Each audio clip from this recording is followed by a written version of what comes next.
Selamat datang saudara-saudari. Kita nak belajar bagaimana Tuhan meluluskan kita dalam hidup ini. Ya.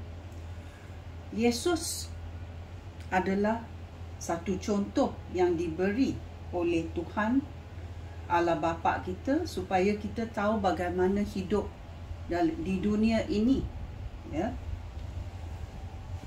Kerana Yesus adalah segala-galanya dan Allah Bapa di syurga telah menguruskan supaya Yesus mengalami segala yang kita alami. Ya, dalam masa 30 tahun dia di dunia ini. Ya.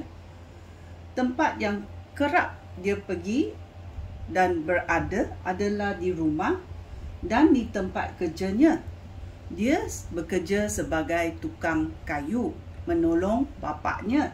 Ya, mereka dari keluarga yang tidak kaya, ya, dan mereka harus bekerja untuk mencari nafkah.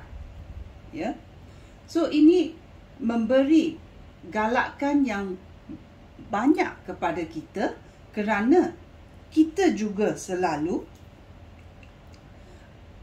berada di rumah ataupun di tempat kerja kita. Oleh itu, Tuhan telah tahu, ya, Tuhan telah tahu bahawa dua tempat ini penting dalam hidup kita. Dan Tuhan menguji kita di tempat-tempat ini.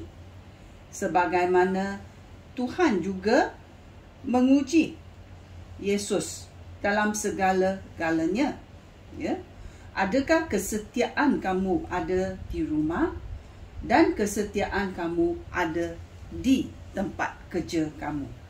So kita mau mengulas lebih mendalam lagi bagaimana tempat-tempat ini memberi, ya,